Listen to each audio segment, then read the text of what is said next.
दोन तीन महत्त्वाचे प्रश्न आहेत. एक तर काहीतरी निर्णय सरकारने घेतला याचा अर्थातच मी स्वागत करीन, पण जो 7वा आरोपी आहे, जो खुनी आहे, तो गायब आहे. एक माणूस राज्यात गेले 72 दिवस आपल्याला सापडत नाही आहे, ह्याच्यावर माझा विश्वासच नाही आहे. आणि मी अनेक वेळा SP असतील किंवा पोलीस यंत्रणा असेल, माननीय मुख्यमंत्री असतील, यांना अनेक जणांना मी कॉन्टॅक्टही केलेलं आहे की तुम्ही सांगा की आम्ही केंद्र सरकारला विचारूया का. बजरंग अप्पा सोनवणे बीडचे खासदार यांनी अमितभाई शानचीही 2दा भेट घेतलेली आहे की आम्हालाही सहकार्य करायची आमची पूर्ण तयारी आहे. आम्हाला ह्याच्यात कुठलंही राजकारण आणायचं नाही. बीडमधल्या दोन्ही कुटुंब आणि परभणीचं कुटुंब या 3 कुटुंबाला न्याय हा मिळालाच पाहिजे आणि तिन्ही कुटुंबाला आज न्याय मिळत नाही, हे दुर्दैव आहे. आणि तो 7वा माणूस गायब आहे तरी कुठे? म्हणजे असं तर होऊ शकत नाही ना, ह्या जगामध्ये एवढं तंत्रज्ञान असताना तो कृष्णा नावाचा 7वा जो खुनी आहे तो फरार आहे, तो ह्यांना सरकारला सापडत नाही, ह्याच्यावर मला खरंच विश्वास बसत नाही. ताई, विरोधी पक्षनेते दानवे यांनी बोलताना असं म्हटलं आहे की काही बरं वाईट झालं आहे का हे देखील तपासावं किंवा संशय व्यक्त केला. संदीप क्षीरसागर गेले महिनाभर असं म्हणतात. त्यामुळे संदीप क्षीरसागर गेले महिनाभर मी त्यांचं TV वर ऐकते की सापडत नाही, असं कसं झालं. त्यामुळे ह्याची पारदर्शकपणे याची इन्क्वायरी झाली पाहिजे. आजच सकाळी मी मुंडे कुटुंबांशीही बोलले, कारण का त्यांचाही फॉलोअप महादेव मुंडेंच्या खुनाचा चाललेला आहे. त्यामुळे देशमुख कुटुंब असेल किंवा महादेव कुटुंब असेल, आपलं मुंडे कुटुंब असेल, या दोन्ही कुटुंबाला न्याय मिळण्यासाठी आम्ही पूर्ण ताकदीने राजकारण बाजूला ठेवून आमचा प्रयत्न आहे की त्या दोन्ही कुटुंबाला न्याय मिळावा. आणि परभणीची जी इन्क्वायरी चालली आहे ती कुठपर्यंत गेलेली आहे हेही सरकारने आम्हाला सगळ्यांना सांगितलं पाहिजे.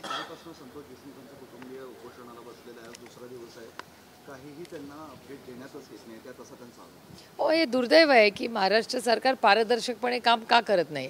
मी कालही त्या कुटुंबाशी बोलले, आजही मी सकाळी त्यांना WhatsApp केला होता, त्यांचंही उत्तर आलं आहे मला. पण हे खूप दुर्दैव आहे की पारदर्शक कारभार करायला काय अडचण आहे सरकारला. म्हणजे कालचंच उदाहरण तुम्हाला मी देते. काल माननीय मुख्यमंत्र्यांनी एक अतिशय चांगला निर्णय घेतला, मी त्याचं मनापासून स्वागत करते. ते काय म्हणाले, ज्या OSD किंवा PS वर कुठलाही आरोप झाला असेल तर त्याला अशा काय फिक्सर का काहीतरी शब्द त्यांनी वापरला माननीय मुख्यमंत्र्यांनी, यांना आम्ही ठेवणार नाही. जे पारदर्शक आणि चॅनल्सनीही त्याचं स्वागत केलं, मी मनापासून त्याचं स्वागत करते. पण मग एक निर्णय OSDला आणि एक निर्णय मंत्र्यांना, हा कुठला न्याय?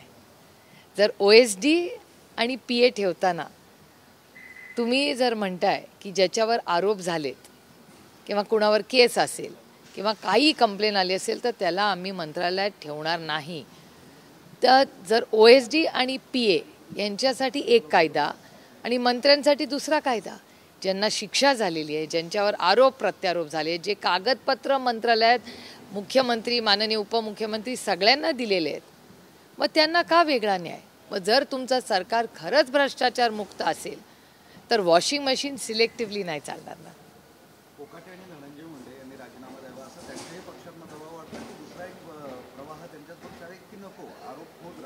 त्यांच्या पक्षात काय चाललं याचं मला माहिती नाही. मी नैतिकतेवर विश्वास ठेवते. या महाराष्ट्रामध्ये नैतिकतेवर काम अनेक वर्ष झालेलं आहे आणि बऱ्याच मंत्र्यांनी नैतिकतेने राजीनामे दिलेत. आणि माझ्या अपेक्षा माननीय मुख्यमंत्र्यांकडून आहे, कारण का काल मला खूप आनंद वाटला त्यांचं पब्लिक स्टेटमेंट, आणि फर्मली बोलले ते की भ्रष्टाचाराचा आरोप, इन्क्वायरी काही असं मी सहन करणार नाही. OSD आणि PA हा असा ठेवता येणार नाही. माझी एवढीच प्रांजळ विनंती माननीय मुख्यमंत्र्यांना आहे की एक नियम भ्रष्टाचाराचा मंत्र्यांना किंवा इन्क्वायरीचा आणि दुसरा OSD आणि PAंना, हा कसं न्याय आहे मला सांगा. नैतिकतेच्या याच्यावर आधी मंत्र्यांनी फार राजीनामे दिलेले आपल्यासमोर उदाहरण, आताच्या मंत्र्यांना नैतिकता समजून सांगावं लागेल का कळत नाही. मी तुमच्या चॅनेलवर सुरेश धसांचं एक स्टेटमेंट पाहिलेलं आहे की नैतिकता यांची भेटच नाही कधी झाली. ते जेव्हा मी ऐकलं तेव्हा मी वाटलं होतं की अरे सुरेश धस असं काय बोलतात. आता ते खरं वाटायला लागलं, कारण का बघा ना, एक्स्टॉर्शनचा आरोप, त्यांच्या जवळच्या लोकांनी खून केलेले आहेत असा आरोप, म्हणजे आरोप झालेले सांगते, मी आरोप करत नाही आहे, प्लीज हे नीट दाखवा किंवा परत प्रश्न विचारला तर नीट विचारा. हे आरोप मी एकटी करत नाही, सगळे लोक बोलत आहेत. त्याच्यात कंप्लीट पॅकेज झालं आहे त्यांचं. भ्रष्टाचार, खंडणी, त्याच्यानंतर शेतकऱ्यांचं एक्सप्लॉयटेशन, हार्वेस्टरचा घोटाळा, पीक विम्याचा घोटाळा, कौटुंबिक हिंसाचार राहिलं आहे काय मला सांगा ना. कुठली कंप्लेन राहिली आहे? हे दुर्दैव आहे की महाराष्ट्रामध्ये अनेक मंत्र्यांवर असे आरोप होत आहेत. आणि मी म्हणते नैतिकतेवर थोडा वेळ बाजूला राहा. तुम्हाला जर हार्वेस्टरचा घोटाळा, पीक विम्याचा घोटाळा किंवा युरियामध्ये जे आरोप झाले किंवा कौटुंबिक हिंसाचार, एक्स्टॉर्शन या सगळ्यामधून तुम्ही जर मुक्त झाला तर तुम्ही परत येऊ शकता, माझं काहीच म्हणणं नाही. किंवा ज्यांना 2 वर्ष आत्ता ज्यांना ऑलरेडी त्यांना शिक्षा झालेली आहे, तर शिक्षा तर झालीच आहे ना, कोर्टाने केली आहे ती, काय आम्ही नाही केली. आम्ही विरोधक म्हणून मी बोलतच नाही आहे. मी नैतिकता आणि महाराष्ट्राची संस्कृती आणि काल माननीय मुख्यमंत्र्यांनी घेतलेला निर्णय, तर PA आणि OSDला एक निर्णय, एक नियम कायदा, एकाच सरकारमध्ये नैतिकतेवर 2 नियम कायदे कसे असू शकतात, ते त्याच्यात समानता असली पाहिजे. OSDच्या निर्णयाचं तुम्ही सगळे स्वागत करतात, मात्र त्यांच्यासोबत असलेल्या पक्षांनाच ते मान्य नाही. एकनाथ शिंदे यांनी अमित शहाला याच्याबाबत जाऊन तक्रार केली आणि आमच्या पोटावर लाथ मारू नका, आमचा पक्ष तुम्ही टिकू देणार नाही असं करून, असं त्यांनी तक्रार केली आहे, असं सामनात्मक घेऊन आलं.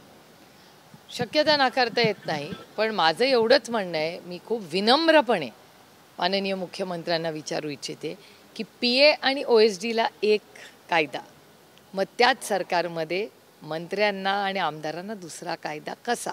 माझं म्हणणं आहे, जर खरंच पारदर्शक काम करायचं असेल तर करा पूर्ण ताकदीने. जर देवेंद्रजींनी भ्रष्टाचार मुक्त महाराष्ट्र उभा केला, मी स्वतः सुप्रिया सुळे त्यांच्या ताकदीने उभं राहील, पण सिलेक्टिव्हली होणार नाही आणि वॉशिंग मशीन बाजूला ठेवायला लागेल. काही जयंत पाटील आणि बावनकुळेंची भेट झाली, जवळपास अर्धा तास भेट झाली, तर दोघांनी खुलासा केला की राजकीय भेटी. मी स्वतः दिल्लीला 4 दिवस होते, मी 6 मंत्र्यांना भेटले आणि माझ्या आता अर्धा तासापेक्षा जास्त टिकले असतील मीटिंग. मग तुम्ही काय अर्थ काढणार? म्हणजे जयंत पाटील मल्टिप्लाइड बाय 6 आहे मी 6 केंद्रात, आणि मी दरवेळीच मंत्र्यांना भेटते, त्याचे फोटो टाकते. माझ्या इतकं केंद्रीय मंत्र्यांना कोणीच भेटत नसेल या भागातून. म्हणून का अहो, एकदा आम्ही लोकप्रतिनिधी आहोत, मंत्र्यांकडे आमची सगळीच कामं असतात. आता रेल्वे मंत्र्याची आणि माझी सारखीच भेट होते, कारण का माझ्या लोकसभा मतदारसंघातली कामं असतात.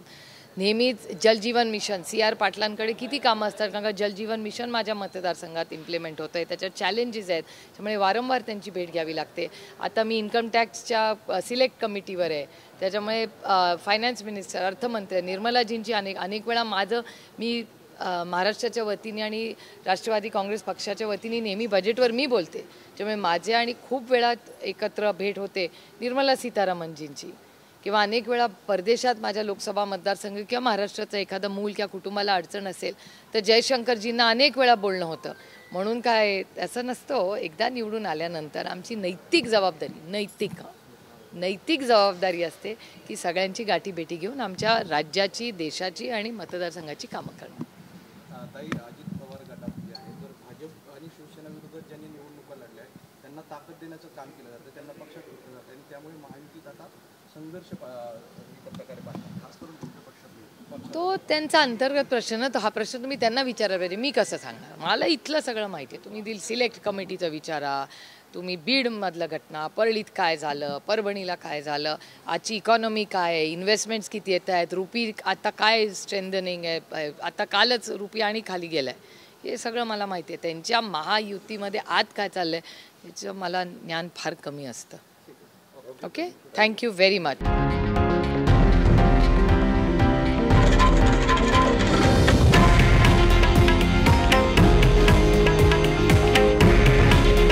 हे आहे देशातील नंबर 1 न्यूज नेटवर्क आणि आपण पाहत आहात TV9 मराठी. काळजी तुमची, हित महाराष्ट्राचं.